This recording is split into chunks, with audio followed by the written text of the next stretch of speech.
Previously, we ventured into the Steam realm, working our way deep into the Steam chart catacombs and located rare titles that hadn't seen the light of day for years. The video flooded recommended like a virus to the point where even I was sick of seeing it, and that video achieved a lot. We somehow started an entire speedrunning community. You guys bought and loved Milo and the Magpies. Woo! It got the appreciation it deserved, but as I returned back from my adventure and settled down to a normal life of casual gaming, I'd boot on my PC, open my Steam library, and I'd draw a blank. I had nothing to play. Now, in my personal opinion, for me, there's been a gaming drought in the last couple of years. Games I used to play and love, my interest has run dry. And the games I did buy didn't deliver.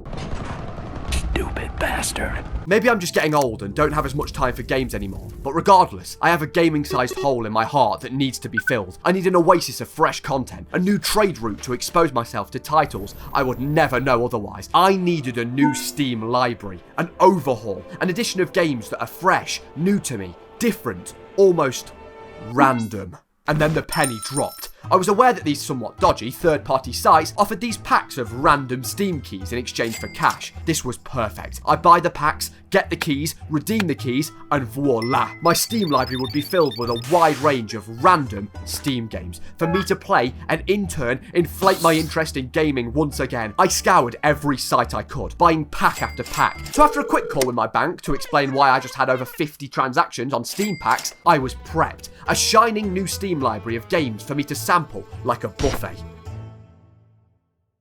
But first, are you a fan of dragons? Are you a fan of cities? Well, you'll love Dragon City. Free to play, multiplayer. Collect over 1,000 different unique dragons, not limited to the likes of this one, and this one. Collect them all as you build your dragon empire. Take one dragon, take another dragon.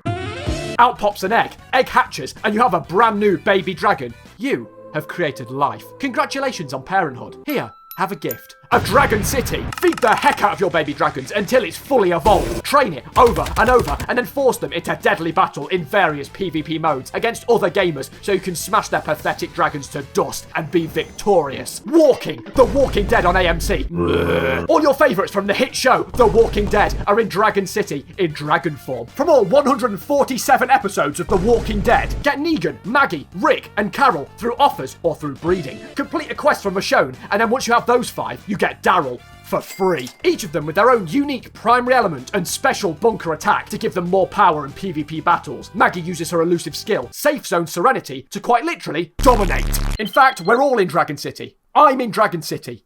Why aren't you in Dragon City? To claim these exclusive dragons from the hit show The Walking Dead, download Dragon City by clicking my link in the description or scan the QR code on screen now to get a free special starter pack with 15,000 food, 30,000 gold, and the new Zombie Nature Dragon. So after some filtering, I whittled things down to around 12 games, assigning rough genres best as I could, with the games being random, sticking mainly to action and adventure this time round, along with platformer and horror. Now, it's important to quickly mention that these random Steam key packs have a lot of filler. I was getting repeated game keys over and over, and there was a lot of shit. Like Do You Know the Way, a game where you played as outdated 2017 meme Ugandan Knuckles. And a lot of the games are very basic and obvious, like Hungry Fish, where you played as a hungry fish. So with these said filler games disposed of, firstly, action. So right away, I saw the name of the first game key, The Last Hope, Atomic Bomb, Crypto War, and my heart was racing. I thought, oh boy, we're off to a good start with this one. I thought, oh, maybe a post-apocalyptic nuclear warfare where banks have all collapsed and crypto is the only remaining currency. And the description of the game only backed this up. The mission statement. The ongoing struggle between mobsters, terrorists, and President John Trump Obama has now shifted its focus towards cryptocurrency. Your mission, whilst not as easy as it may appear, is to locate the cryptocurrency farm and put an end to this senseless war once and for all. North Korean terrorists have shown their true colours and finally detonated nuclear warheads across Earth's surface. Radioactive dust clouds, nuclear fallout, and ensuing darkness shall engulf the entire planet. And history has proven once again that your humanity last and best hope for survival. Boy, was I ready for this one. I frantically clicked play. The screen faded to black, and I was presented with a menu screen that used papyrus as a font. You play as a military soldier, starting in a dark, foggy makeshift hut. A simple HUD, health in the bottom left, and a circular compass minimap in the top right. A rifle laying on a box. I walked over, pressed every single key on my keyboard to work out what the button was until I realised it was F to equip, along with 2 mags of ammo. And then I set off on my mission to end the crypto war. Well, the game basically consisted of running through barely visible foggy fields, shooting barely visible enemies, and the gunfights were impeccable. I had absolutely no idea where I was going. I'd run around, shoot a bit, and then die. And that was it. That was the entire game. There was certainly no cryptocurrency, and the only thing getting nuked was this game off of my PC. But the best part of this was the key features section on the store page of the game. Awesome sound effects. Well, it turns out that these awesome sound effects, and all the audio in the game for that matter, from music to gunfire, all came from the left of the map. So you'd experience stuff like this.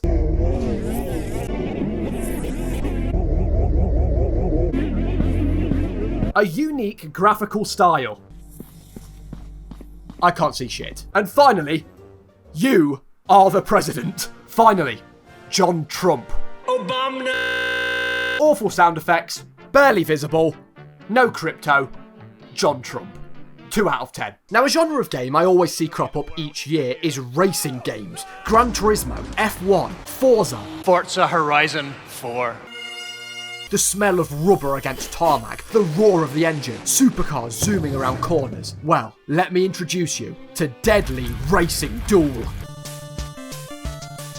Now, whilst accompanied by a jammer of a menu soundtrack, the game was extremely simple. You and your enemy, both in cars, race laps around and around a simple track. And there wasn't really much else to add. The game was fine. It worked well. Sure, it was simple, but nothing was wrong with it. Until I soon realised you could literally drive back and forth across the finish line and rack up laps. This has to be some sort of land speed record. Step aside, Lewis Hamilton, there's a new driver in town. What's your favorite song? I've been listening to The Dead Racing Duel soundtrack. Cool music, game is broke, not deadly.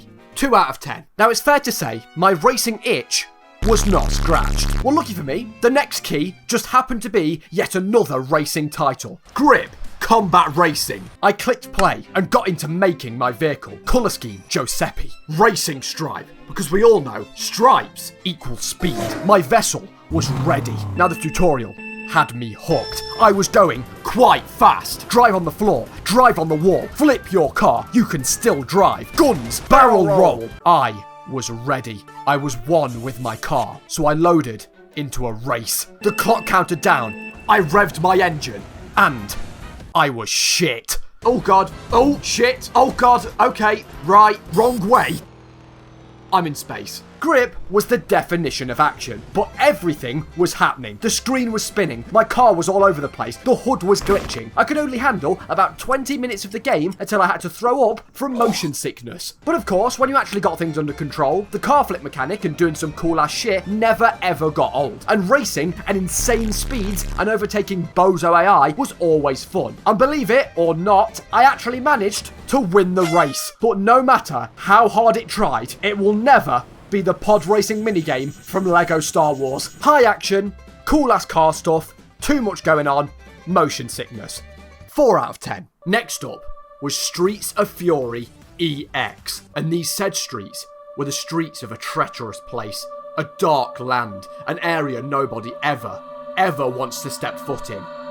Paris. Well, having a range of characters to choose from, including the nostalgia critic, I decided to go with this chap, Ryan Hart. Hello, my name is Ryan Hart. Who I learned from a quick Google is a pro fighting game player and boasted a fat Wikipedia page. Well, the bulk of the game consisted of fighting off waves of foes with raw combat skill. Fists everywhere, kicks, bam, bam, bam. Now, what stood out to me most was the whole aesthetic of the game. The frantic mess of repeated green screen assets gave the game a janky feel, but that was very deliberately the style style they were going for. You fight your way through different areas of Paris, trying to target different bosses like a deranged hitman, from the metro to the graffiti-filled streets. And you know it's Paris because of this thing. In terms of controls and combos, yes, they existed, but I didn't give a shit about that because I did what I did in every fighting game and spammed my fingers across every button on the controller. But the game did me a solid, and whilst my fingers were vibrating at the speed of light, the game made me look like Bruce Lee. Each character had their own questionable special moves and attacks to wipe out gangs completely, as well as various voice lines. Or you don't get faced, you know, you'll get slapped up, chief. I'm from the United Kingdom. Sure, the game was pretty funny and the style was for sure unique. It was a classic retro feeling beat 'em up. It ticked that box. But overall, the gameplay was just pretty repetitive after about 5 minutes of spamming the same button. Unique visual style, set in Paris, repetitive. 3 out of 10. Now, with the action category having slight glimpses of potential but ultimately falling flat, I crave some intrigue, a story, exploration, and with that, onto adventure. So next up, I was gifted with a magical, mystical looking game, Drake Hollow. Say that you a lesbian, girl, me too. Right off the bat, I was presented with a classic character customization screen. Well, after channeling my inner me channel, I generated this ginger chap who scarily resembled Ed Sheeran. Well, we're soon led into a cutscene showing what looks like a silhouette of a girl sat afoot a cliff's edge, looking down at her phone. Various notifications, missed calls from mum, Horizon phone bills, and a text message that reads, "I think we should see other people." Ooh. Drama. The text was from Sam, Loveheart, and with Sam being a gender-neutral name that would fit perfectly to any character design, I can only assume that we are Sam. That's just a theory. Well, cut to Ed on the cliff this time, angrily throwing a rock, as we're introduced to this wise-looking crow, formerly known as Wise Crow. Well, you follow Wise Crow deep into the woods until you're met with a makeshift wooden door frame. Let's see if I can describe the smell of tuna in a sexy way. Being warned that it may only be a one-way trip, Ed steps through, falling deep into a barbed red portal, and you awake in a seemingly new world, known as the Hollow. You follow the crow some more down offbeat dirt paths, sift through some more dialogue, but then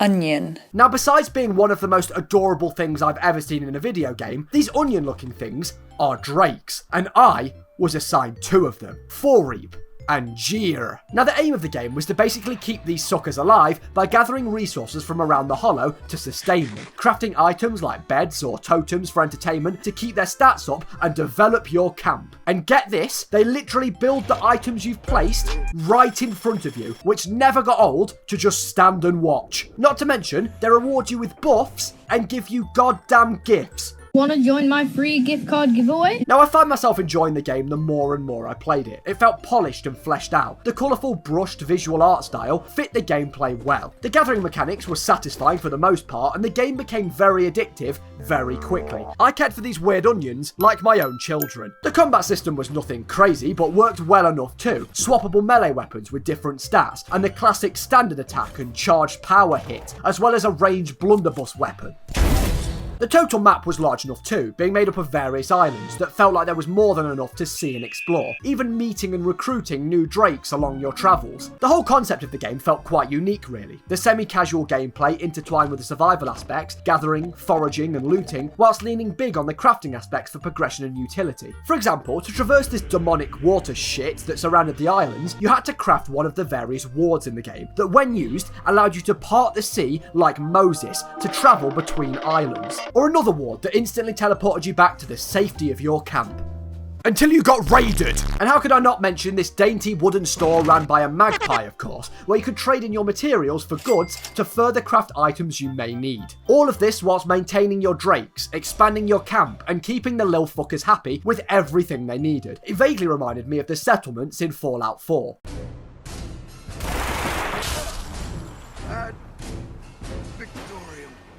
The mix of combat, exploring, and skill trees paired with camp growth and gathering gave you a range of things to do, but the mix of options really helped the game not slip into a boring lull at any point that a lot of survival games often suffer from.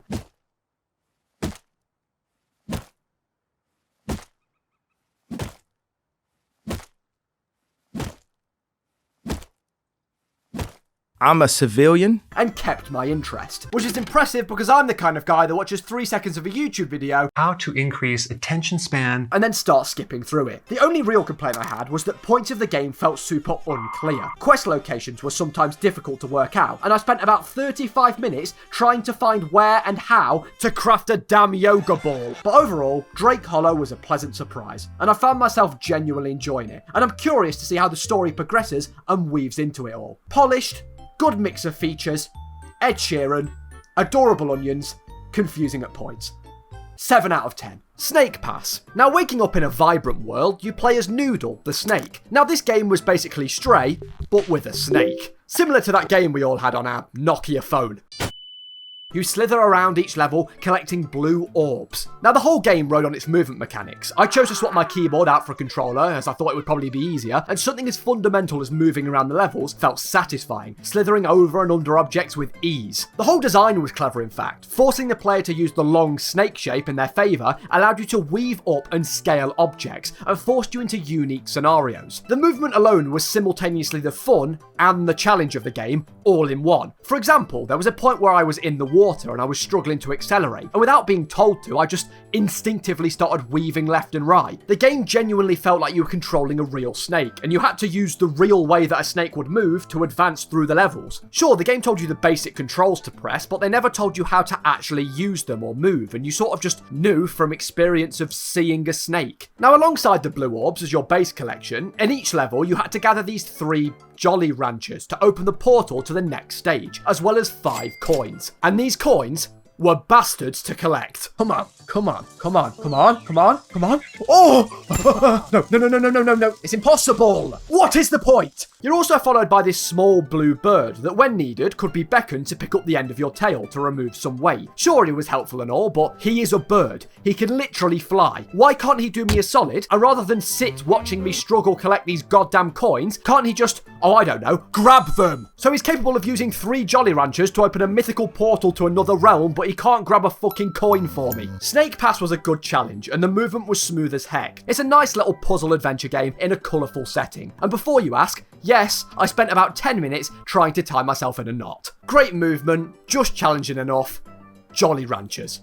7 out of 10. Figment. Now, the game opens up with us overhearing the dialogue of a small girl talking to her family whilst they're driving, but then they sadly all fall victim to a car crash. Sorry, the screen fades to red and then to darkness. Well, we're swiftly introduced to this thing, rocking back and forth on the porch of his rickety wooden house, his scrapbook in hand, drinking what I can only assume is piss, until he's rudely interrupted by yet another bird-based antagonist. Well, after setting the scrapbook down, they decide that the piss is far too warm to drink, and the two of them set off to get ice from this freakishly large ice cream fridge. But upon return, the scrapbook and the piss have mysteriously disappeared at the hands of Purple General Grievous. So with the scrapbook in his possession and his stomach assumingly full of piss, he flees, and the chase begins. The whole isometric, paintbrush, childlike visuals is what stood out most about Figment. The whole world design had a surrealist feel, running across pencil bridges, plants that played music. It felt like you were playing through the works of Dali or Escher, or running through the pages of an illustrated children's book filled with wonder. The artwork was genuinely impressive and intriguing as you moved through each stage. The eclectic mix of random objects or vibrant scenery. I found myself looking around to try and catch every detail I could. I genuinely hang stills of this game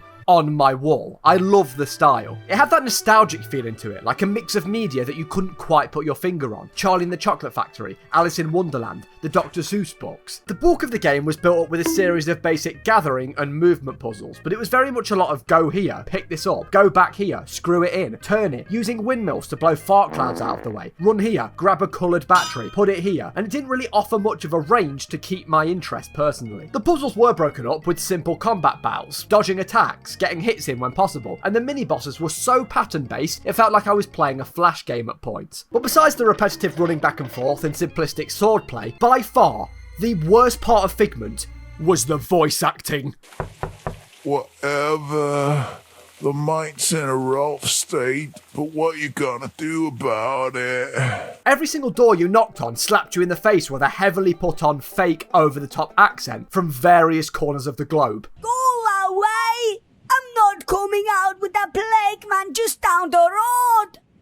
I give up. The voice acting genuinely completely took me out of the game, from laughing to cringing. Figment taught me that the quality of voice acting in video games was something I was taking for granted. Game studios will put great effort into finding a cast of genuinely talented actors and voice actors to bring life to the characters they play, and it plays a huge role in building the whole feel of the character and making them memorable. Similarly to screen acting, with characters you could never imagine being played by another actor. Now, of course I understand these game studios have a massive budget and voice actors can be expensive as hell, and Danish indie development studio Bedtime Digital Games may struggle to have hit that standard, but it's something you really want to ensure that you get right, because one single poorly delivered voice line in a game throws you out completely. After the Mexicans left, you didn't go anywhere near the car? Unexpected item in bagging area. Please take your change.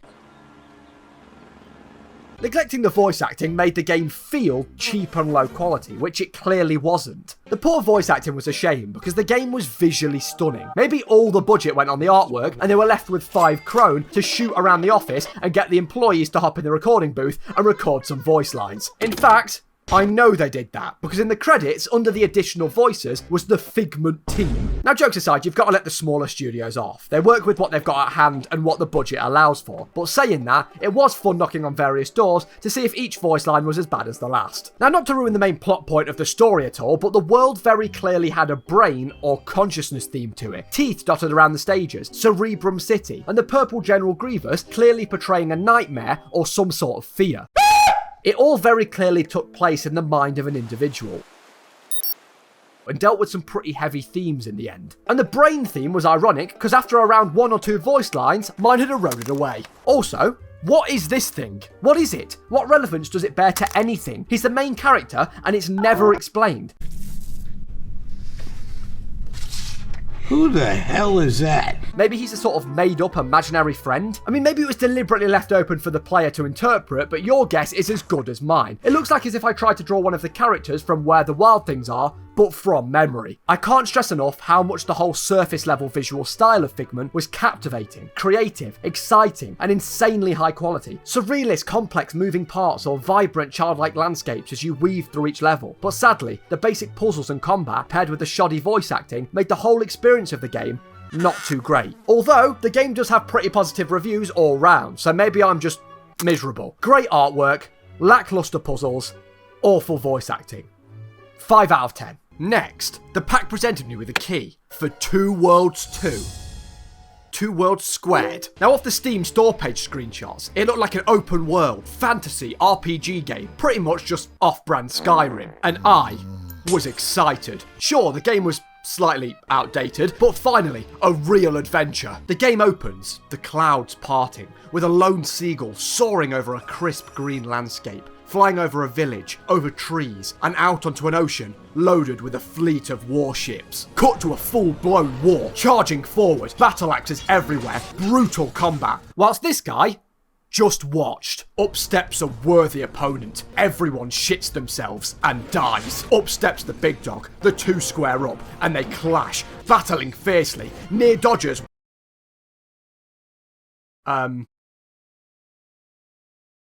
The knight seems hurt, being knocked to the floor. His foe winds up for his final strike, but gets pierced by a huge spike in the ground by this clown. Oh, for God's sake. I had 3-1 odds for the weird orc to win. Regardless, the title screen rolls, and I couldn't wait. A cinematic battle sequence to lead us in. I was ready for a true adventure. The screen fades, and I was presented with activation waiting for Steam purchase key. For fuck's sake. So because the game was released in 2011, the servers have been shut down long ago, and you physically can't play the game. But thankfully, through all the complaints in the Steam reviews, and there was a lot of them, one friendly chap had posted a fix. So I followed the tutorial, messing around in the regedit files of my PC, changing names, adding numbers to fix the game. And finally, it didn't work. I just had this goofy ass weirdo staring me in the eyes. The ultimate troll. Game didn't work. 0 out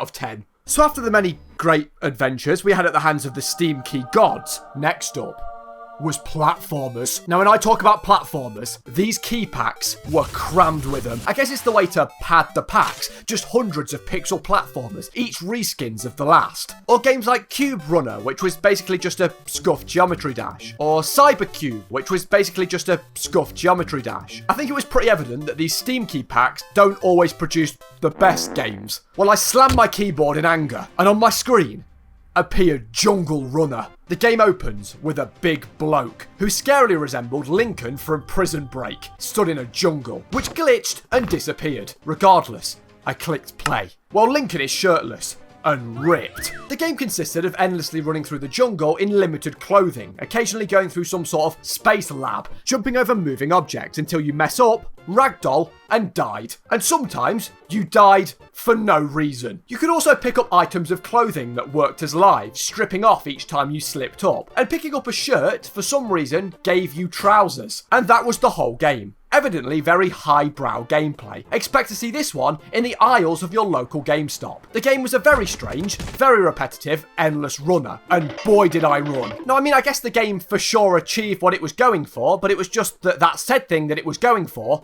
was shit. I mean, as far as shirtless, Prison Break themed jungle space lab endless runners go, Jungle Runner is for sure the best one out there. Far too easy, shirtless man, endless. 4 out of 10. Next up was a game published by Team 17, the publishers behind such games as Golf with Friends, Overcooked, Worms, Worms 2, Worms Armageddon, Worms World Party, Worms 3. Well, today we have Narita Boy. Now, what hit me first was the music. The game had its very own theme tune, and boy was I feeling it. Narita Boy, Narita Boy, Narita Boy. Well, the game opens up with a dimly lit apartment block. Inside, a man codes away, chowing down on his noodles as his fingers frantically type, lines of code filling his screen, until suddenly, the screen is invaded, a mysterious red symbol appearing. A strange figure flashes up, reaching out, knocking the man unconscious, and as he awakes, he's forgotten everything. The creator has forgotten, and him has returned. The Narita Boy protocol has been activated. We're on the outskirts of the city. We see a young boy being told to get off his PC by his mother. Well, after being sent to bed, his monitor flicks on, and he slowly wanders towards the glow, a symbol appearing on his body, and the title screen rolls. Now, as far as platformers go, Narita Boy was visually stunning. The vibrant 2D pixel art style, layered behind an 80 CRT monitor, bending the corners of the screen. They evidently nailed the style they were going for. It was instantly engaging. The game consisted of navigating Narita Boy through the digital kingdom, and after being handed your trusty techno sword, the game's combat was fun and fluid, slashing through grunts, power beams, and it even doubled as a goddamn shotgun. The odd jump and climbing puzzle scattered around each stage, along with a dash mechanic, avoiding electrical red fists, and the jumps were just challenging enough that I died plenty of times. Rest in force. Can't do any more, dude.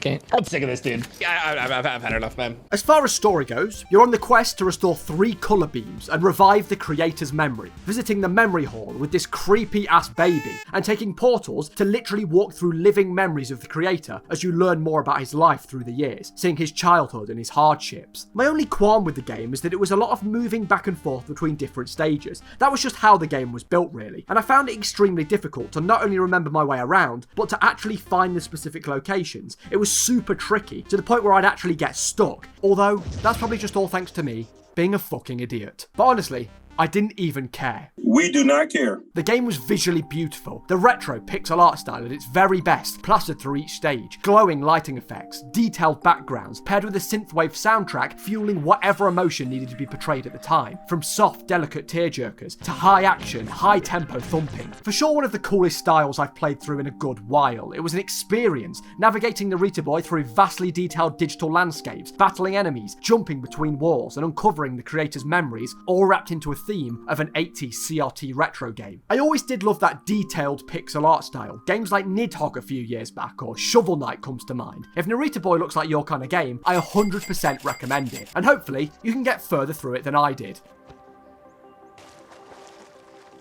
Oh my god. Phenomenal visual style, fun, fluid combat, great soundtrack, hard to navigate. 8 out of 10. Now the final category was... It's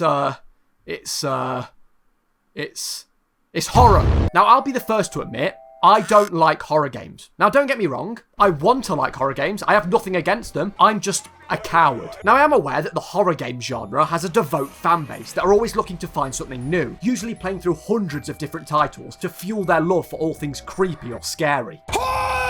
Horror is just one of those things that has a huge community presence online, users digging away to get any little bit of lore that they can get their hands on, or discussing conspiracy theories about their favourite horror titles. Well, my horror portfolio consists of a partial playthrough of the Resident Evil 2 remake and Slender Man the 8 Pages in 2012 on a shitty laptop where the frame rate was the scariest thing about the game. But the PAX did present me with games from this deathly genre, and I gave in. I even took it so seriously that I did the classic thing everyone does when they play a horror game and turn the lights off.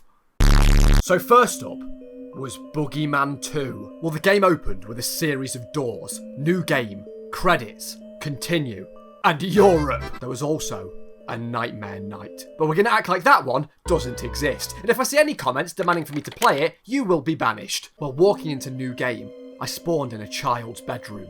Looking around, unsure of what to do, I spotted a doll of a small girl sat on a wooden rocking chair that started speaking to me in an evidently pitched up voice, calling me mummy. Don't worry, Mommy. Well, not knowing what was about to happen, and fearing the worst, I did the common reaction, and hid behind the pause menu. After plucking up the courage to look around, I discovered a small handheld flashlight on a nearby shelf, and hopped back in bed for the start of night 1. But something was off. The game reminded me of the funny robot animal game. In fact, the whole game was basically a FNAF ripoff. So your aim was to survive the nights in the bedroom using your flashlight to deter the mysterious figure, occasionally seeing his hand creepily lift the window. And it seems that said flashlight was equipped with Poundland batteries that had to be charged every 3 seconds. The majority of the gameplay was very bland and boring, pointing your flashlight either the window, the door, or the vent. It wasn't very scary in the slightest. My biggest fear was that I'd fall asleep, but I gave the game the benefit of the doubt and headed into night 2. But again, the same gameplay, except this time, a ball fell off the shelf. My patience was running short, and as night 2 headed to around 5 AM, I was almost begging for something to happen. This is bum cheeks, but boy did I speak too soon. At what time are we at? 5 AM? Oh. Okay, so sure, the game got me good, but 80% of it was just casually looking around 3 points with no real tension or interesting gameplay. Although, in Boogeyman 2's defense, the game was very evidently designed for VR, and I imagine it would be a lot better with you having to physically move your head to check each spot. And having that immersive VR layer making it feel like you were actually in the room would for sure make it a lot more scary. I mean, sure, the game was evidently very simplistic, but it was obviously just one of those horror VR games where you stick the VR headset on your nan's head and it jump scares her once or twice. And from this point onwards, as far as you guys are concerned, none of you ever saw me get jump scared. Boring for the most part, evidently designed for VR, simplistic. Okay, it jump scared me. 6 out of 10. So for the final game, Remothered Broken Porcelain. Set in the year 1973, we follow Jennifer, who after being expelled from an all-girls school, is sent to the Ashman Inn for work. And I got all of that information off the Wikipedia page for the game, because it wasn't made even remotely clear. In fact, the first playable bit of gameplay to the game is you're stuck in a room being chased by this weird baby thing, and after repeatedly shooting it in the face with a nail gun, you get caught regardless. Well, after a brief introduction in the office, head maid Andrea walks you to room 212. Well, rather than following, I decided to wander off up the stairs, assuming Andrea and the dialogue would stop. But no, the conversation continued, with Jennifer just responding to thin air, 2 flights of stairs away. Why? Eventually making it to room 212, Jennifer sees visions of the creepy baby from earlier behind the mirror, and after having a heated British argument with her friend Lynn... I'm trying not to be, but my arm keeps reminding me. Jennifer locks herself in the bathroom, but after a loud tone plays over the speakers... Put a finger down if you wanna fuck me. When she comes out, Lynn has vanished. Being prompted to investigate the lobby, wandering through the dark halls of Ashman, we see Andrea putting a tray of food down in front of a vent. After sneaking up to it, to our horror, we see a tied up crow surrounded by maggots, before a hand snatches it off the plate, and Andrea grabs Jennifer, becoming possessed. Yeah, spoiler alert, she's evil. Now from this point onwards, The game was awful. 95% of the gameplay was running back and forth around the inn with the most janky AI ever, hiding in crates or lockers. They were evidently trying to mimic Outlast's creepy, tension-filled locker moments, hopping in at the last moment to escape, but it was just a mess, with the game basically instructing you when to stand in a locker or you'll get stuck being mind-numbingly chased. When you eventually did lose the demonic Andrea, the supposed stealth elements to progress the game forward were terrible too, being spotted no matter what you did and being chased all over again. Believe it or not, this game had more running than Jungle Runner did. All of this, mixed with a plethora of random items to pick up for no reason and a crafting menu that made zero sense, made for a very tedious and annoying experience. I finally drew the line when I was stuck in an endless loop being chased around the laundry room repeatedly in circles like some sort of offline DBD. The game was a not scary, repetitive, janky mess, with no narrative. Sure, the graphics and lighting were nice enough, but that's all the game had to offer. They often say, save the best till last. And I say, this game is shit. They should rename it to Remothered Broken Game. Endless running, janky mess, British protagonist. 2 out of 10. Well, there we go. An eventful journey at the hands of the random Steam key packs. 12 games, 4 genres, from racing through space and fighting in the streets to slithering around or running shirtless through the jungle. It was a hell of an adventure, sure. Maybe the scores leave a lot to be desired, and some of the games weren't the greatest, but it was an experience for sure. Would I recommend these Steam packs? No. Has this reignited my love for gaming? No. If anything, it's killed it even more. But all jokes aside, it was a fun experiment, and I think I'll be taking a break from the Steam realm for a little while. And thanks to the guys over at Dragon City for sponsoring the video and making it possible. Make sure to click the link in the description or check the pinned comment to download Dragon City and check out the new Walking Dead expansion pack. And with all of that said, goodbye!